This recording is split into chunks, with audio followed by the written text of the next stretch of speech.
भारत माता की जय, भारत माता की जय, भारत माता की जय। आज पटना में मौजूद उन लोगों से जानने का कोशिश करेंगे कि कल जो मिशन सिंदूर भारतीय सेना जो लेके चली थी और 9 ठिकानों पर दहशतगर्दों को तबाही मचा दिया, ये कैसे देखते हैं आप? बहुत बढ़िया है भाई, ये होना चाहिए, क्योंकि इस तरह के अगर नहीं होंगे तो कैसे पता चलेगा कि जिस मांग का सिंदूर उखाड़ा गया है उसकी कीमत क्या होती है। ये तो कीमत बताया गया और ये छोटी मोटी एक मॉक ड्रिल है। खिलौनों से खेलने वाले जब हमें धमकी देने लगेंगे तो ऐसी एक छोटी छोटी उन्हें बताया जाएगा कि देखो तुम पे एक छोटी सी मॉक ड्रिल करके तुम्हारा असर क्या पड़ता है। अभी तो हमला बाकी है। जिस तरह से हमला हो जाएगा पीओके के साथ पाकिस्तान निस्तानाबूद हो जाएगा।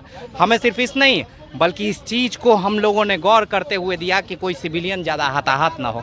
हमने आतंकवादी ठिकानों पे हमला करने का प्रयास किया है और सटीक प्रयास था और सही जज्बे में लगा हुआ है। अरे तुम सोचना चाहिए, कब तक आतंकवादी किसका साथ दे रहे हो भैया? आतंकवाद एक वो चीज़ है जिसपे हर कोई का नुकसान ही नुकसान होगा, लेकिन चूंकि आतंकवाद को हमें ख़त्म करने के लिए तुम्हें सबक सिखाना ही पड़ेगा और जब तक तुम्हें सबक नहीं सिखाया जाएगा हमारे देश में आतंकवाद पनपते रहेंगे। इसलिए इसे ख़त्म करने के लिए हमें पाकिस्तान पे हमला करना पड़ा। जिस तरह से सेना कल कार्रवाई 1 बजे से लेकर 2:30 बजे के बीच में जो चला, अब पूरे दहशत में कहीं ना कहीं पाकिस्तान को इसका दहशत झेलना पड़ा।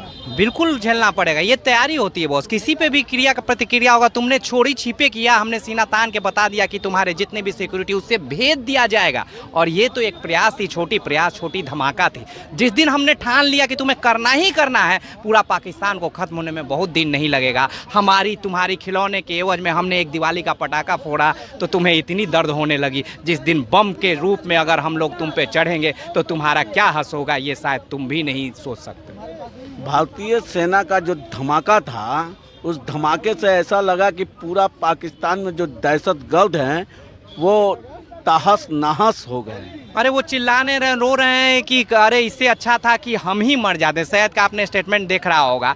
अरे मरना तो तुम्हें भी है। तुम ये बात सोचो कि आज जब तुम पे आई तो तुमने ये दर्द निकाल रहा है, तुमने कितने लोगों का बेगुनाहों का जान लिया। उस समय तुम्हें ये समझ नहीं आ रही है और आज जब एक छोटी सी हमने धमाका कर दिया तो तुम्हें इस तरह से जज्बात निकल रहे हैं, जज्बात की बात हो रही है। अरे हम बचा के मार रहे हैं कि आतंकवादियों का ख़त्म करें। जिस दिन हम आन पे आ गए कि हमें सीधे ख़त्म करना है, उस दिन तुम सोच नहीं पाओगे कि मिसाइल इधर से गिरा कि उधर से गिरा। अच्छा, भारतीय सेना को क्या आप कहना चाहते हैं? भारतीय सेना उसके साथ, हर हिंदुस्तानी उनके साथ है, उनके इरादों के बुलंदियों के साथ है। हम बॉर्डर पे लड़ नहीं सकते, लेकिन देश में हर कोई पे एक फान है कि हमारे खून के कतरा से लेके जन धन जो भी ज़रूरत है एक बार आवाज़ दे दे। अगर हम किसी कीमत पे वहाँ पहुँचाने का प्रयास करेंगे। हम चाहते हैं कि हमारे भी शरीर के हजारों टुकड़े कर दो, एक टुकड़े पाकिस्तान के कोने में कर दो और एक टुकड़े से 100 लोग मरे। मतलब हमारे 1000 टुकड़े से अगर लाख पाकिस्तानियों का हम मार दें तो ये हमारे लिए फ़ख्र की बात होगी। भले हमारे नसीब न हो शरीर को उस मिट्टी को, लेकिन वो खुशबू हमारे हिंदुस्तान में गमकते रहेगी।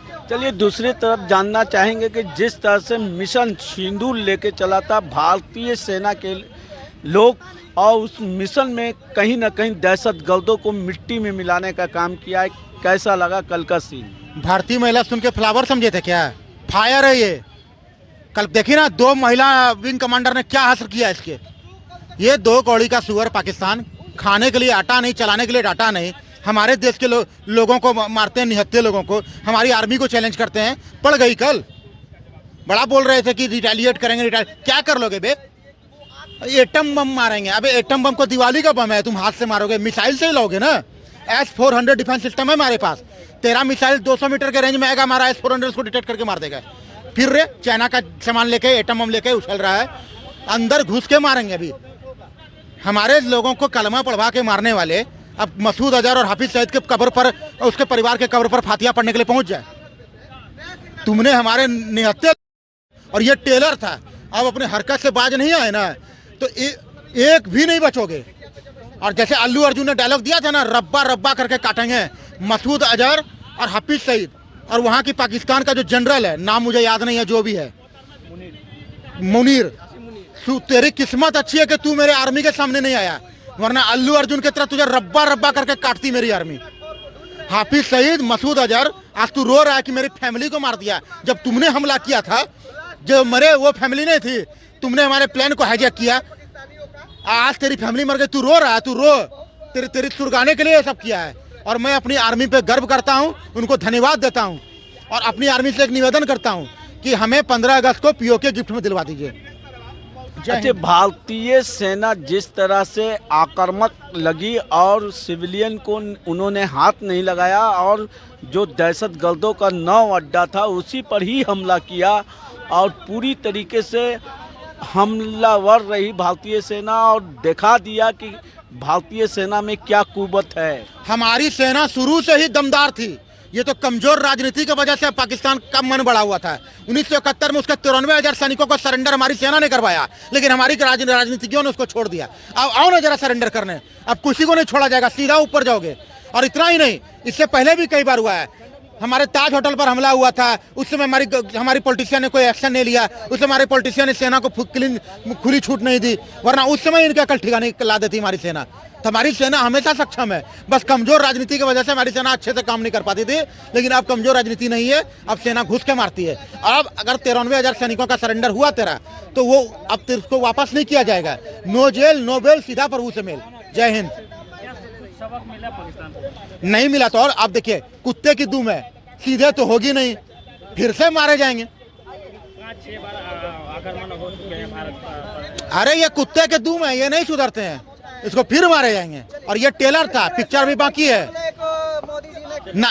पीओके और ननकाना साहब को हम लोग ले लेंगे, बाकी पूरा पाकिस्तान को एटम से उड़ा देंगे। जय हिंद। अच्छा, भारतीय सेना कल जिस तरह से आक्रामक लगी, 1 बजे से लेकर 2:30 बजे के ऑपरेशन में पूरी तरह से 9 ठिकाने को दहशतगर्दों को मिट्टी में मिलाने का काम किया है, इस पर आपका क्या कहना है? देखिए, ऑपरेशन सिंदूर जो नाम रखा गया, पहले तो जो लोग ये नाम रखे हैं उनको 21 तोपों की सलामी दी जाएगी। जिस तरह से हमारे माता बहनों का मांग के सिंदूर को छीन लिया गया और ऑपरेशन सिंदूर के जरिए जो है उनको सबूत जो हमला किया गया है, उससे कहीं ना कहीं आज पूरा भारतवासी, 140 करोड़ का जो भारतवासी है वो आज गर्व महसूस कर रहा है। लेकिन आज एक लाठी जो है, लाठी लेके हम चल रहे हैं। लाठी जो है वो 6 बजे से सोशल मीडिया पर ट्रेंड कर रहा है, समझे ना।